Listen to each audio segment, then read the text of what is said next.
5.18 민주화운동 당시 최초 발표자가 국가유공자로 지정이 돼 있고요. 또 국립현충원에 묻혀 있다고 합니다. 국민을 향해 총뿌리를 겨누고 총을 쏜 사람이 국가유공자가 되어 있다. 또 현충원에 묻혀 있다는 이야기들 들으면서 다들 황당하실 텐데요. 어떤 이유 때문에 이런 일이 발생했는지 이야기를 정리해 보겠습니다. 현재 5.18 진상조사위원회 위원으로 추천되어 있는 분이죠. 킹핀 정책연구소 오승용 소장 연결하겠습니다. 안녕하세요, 소장님. 네, 안녕하십니까. 네, 5.18 계엄군이 국가유공자로 국립현충원에 묻혀 있다. 그 경위를 좀 한번 정리를 해 주시겠어요? 이상한 상황인 거죠. 예컨대 가해자와 피해자 어떤 사건이 있었을 때 가해자와 피해자가 있을 수 있는데 네. 그 가해자와 피해자가 동시에 국가유공자로 지정이 되어서 국립현충원에 있다라는 상황은 누가 봐도 모순적인 상황인데 네네. 그 모순적인 상황이 지금 발생을 했다라는 거죠. 근데 그게 발생한 지가 굉장히 오래된 사안이었는데 여태 그걸 모르고 있었다라는 겁니다. 네. 이게 이제 문제의 핵심이 있는 거죠. 네, 여러 가지 이런 부분들을 관리하는 국가기관들이 있었을 텐데 이런 부분들을 모르고 있었다. 그게 문제라는 말씀 아니겠습니까? 네, 그렇습니다. 먼저 좀 짚어볼게요. 5.18 계엄군 중에서 국가유공자로 지정된 사람들은 몇 명 정도 됩니까? 지금 국가보훈처에서도 정확한 통계를 아직까지 발표하고 있지는 못한데 네. 현재 73명이라고 발표를 하고 있습니다. 네. 약간의 오차는 있을 수 있습니다. 네. 추가적으로 더 발견이 될 수도 있고요. 현재까지 밝혀진 사람이 계엄군 출신 국가유공자가 73명이고요. 네. 그중에 56명의 경우에는 간단한 심의 절차만 거친 채 국가유공자가 됐고요. 그리고 논란이 되었던 5.18 당시 최초 발표자인 네. 3호 대위를 비롯해서 당시의 대위였습니다. 네. 30명 정도가 서울현충원과 대전현충원에 안장이 되어 있는 상태입니다. 네. 이 사람들이 국가유공자로 지정이 됐다는 것은 그냥 된 건 아니고 무슨 근거에 준해서 된 거 아니겠습니까? 네. 그 근거가 어떤 거죠? 네. 국가유공자로 지정이 되기 위해서는 관련 법률에 의해서 지정이 되게 되는데요. 국가유공자 등 예우 및 지원에 관한 법률이 있습니다. 약칭해서 국가유공자법이라고 이야기를 하는데요. 거기에 보면 제4조의 적용 대상 국가유공자가 18가지가 있습니다. 네. 즉 18가지 항목 중에 하나만 해당이 되면 국가유공자로 지정이 될 수 있는데요. 그중에 지금 현재 계엄군 중에서 국가유공자로 지정된 사람들은 전몰군경에 해당되기 때문입니다. 네. 전몰군경이라는 건 어떤 거냐면 이 군인이나 경찰 공무원이 전투 혹은 이에 준하는 직무 수행 중에 사망한 사람의 경우 전몰군경이라고 할 수 있습니다. 5.18 당시는 비상계엄령 하에 있었고요. 이 비상계엄은 준전시 상태로 법률적으로는 간주하게 돼 있습니다. 네. 그래서 전투에서 사망한, 전쟁 중에 사망한 사람과 동일한 대우를 받고 있는 거죠. 그래서 이 항목에 해당돼서 국가유공자로 지정돼 있고 지금 국립묘지에 안장되어 있습니다. 네, 국가유공자가 그렇다면 어떻게 분류가 좀 되는 기준들이 있는가도 궁금한데 어떤 식으로 분류가 됩니까? 국가유공자가 크게 세 가지 측면의 어떤 그 이념을 반영하고 있는 건데요. 네. 최초의 국가유공자 제도가 생겼던 것은 국가수호에 해당하는 사람들입니다. 예컨대 방금 말씀드렸던 그 6.25 직후에 이 제도가 만들어졌기 때문에요. 네. 전몰, 전상, 순직 이런 주로 군경을 대상으로 그들의 보훈 정신을 선양하기 위해서 이런 국가유공자 제도를 만들었었고요.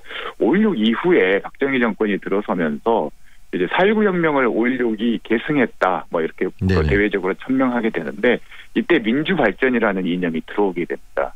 그리고 기타 일제시대 독립운동했던 분들에 대한 어떤 정신을 기리기 위해서 민족 독립의 정신 이 세 가지가 들어오게 되는데요. 네. 국가 수호와 민주발전과 민족 독립이라는 세 가지 이 이념이 국가유공자 속에 들어오면서 서로 상충되는 그런 모습들이 많이 나타나고 있는 겁니다. 예컨대 국가 수호에 공헌이 있는데 반민주적이었던가 혹은 친일 경력이 있다든가 그러니까 하나에 해당되는데 다른 것에 위배되는 이런 모순적인 상황이 것들이 나오네요. 네네, 그렇습니다. 이번 경우도 그렇게 볼 수 있겠네요. 왜냐하면 민주발전에는 반했지만 전몰군경이기 때문에 지금 유공자가 됐다 이렇게 볼 수 있는 거 아니겠습니까? 네, 그렇습니다.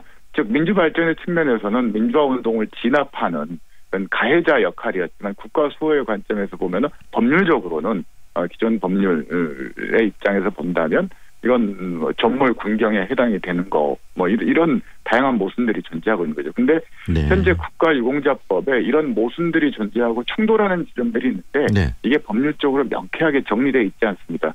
이게 5.18만 해당되는 게 아니라요. 네.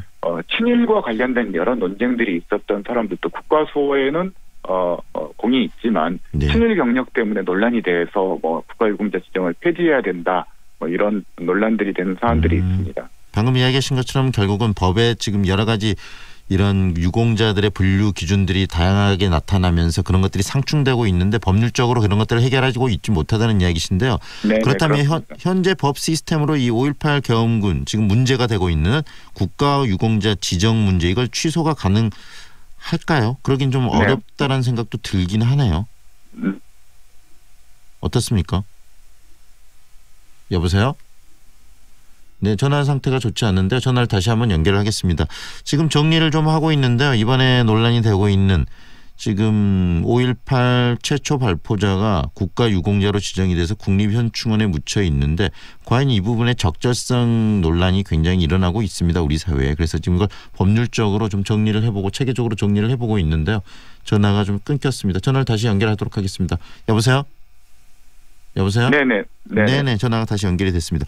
그렇다면 소장님, 이 법률적으로 현재 이 시스템을 통해서 이 사람들 차모 대위를 비롯해서 5.18 계엄군 국가유공자로 지정된 이 사람들의 지정을 취소할 수가 현재 있습니까? 네, 있습니다. 법률적으로 보면 행정자치부 장관이 서훈과 포상에 대한 취소를 국무회의에 건의할 수가 있는 거고요. 네. 이런 절차를 밟아야 되는 거고요. 이 절차를 밟기 위해서는 근거가 있어야 되는데요. 첫 번째 근거는 유죄 판결을 받은 사람들의 경우에는 이것에 해당되기 때문에 취소가 가능합니다.